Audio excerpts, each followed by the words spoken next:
Well, let me get mine in here really quick because I'm gonna go so that Justin can pop in more people. But I'll save time. I'll save time here, Bryce. I agree with you.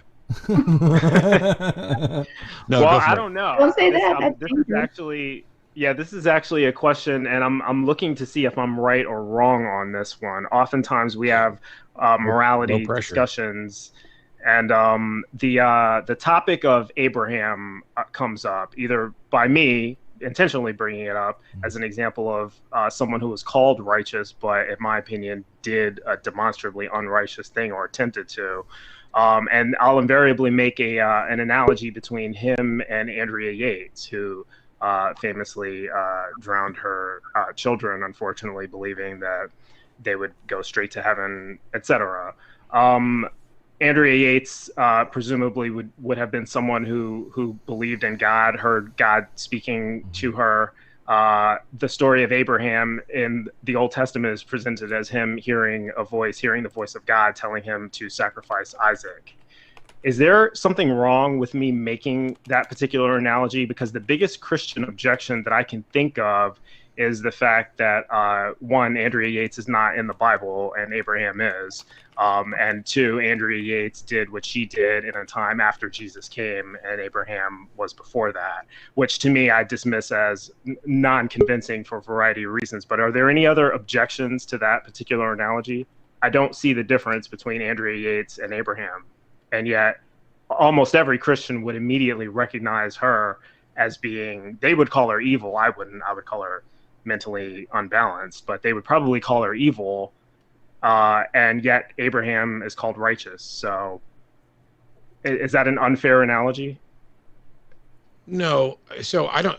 So first of all, I did a video specifically about the Binding of Isaac, the story, not the game that I play on Twitch. But and I don't know if you've seen that, but I don't want to rehash the whole thing. But I'll say this: as a Christian, my understanding of the story of Abraham and Isaac is that God was testing Abraham. Now, clearly, God is not testing Abraham for God's benefit because God already knows what's going to happen. So the test must be something for Abraham's benefit. And it is to let Abraham know that, okay, you're doing what God wants, or etc. However, what actually happens in the story is if it were to happen and Abraham is a righteous man and God's representative comes in and says, Abraham, I want you to kill your firstborn son Isaac, and Abraham does all of the things that are required, gathers up his son, everything else, goes off and goes up to kill him. That means in Abraham's head, it is perfectly reasonable and acceptable and consistent with the character of God that God would ask him to kill his son. Which means, and when he went to do it, and God rewarded him for that, God is now rewarding Abraham for having an internal concept of God that is consistent with God demanding you kill your child. Which means that God must be okay with killing your child. Otherwise, you don't reward that. So this entire test, if God is actually opposed to infanticide, if God is actually opposed to child sacrifice, then when God comes to Abraham and says, I want you to kill your child, Abraham's one and only correct answer was, depart from me. I don't know who you are, but true living God would never ask me to kill my child, because that's the only right answer. And when God rewards what modern Christians view as the wrong answer, then God is misrepresenting things in Abraham's mind. Okay. So this entire Yep. story is awful.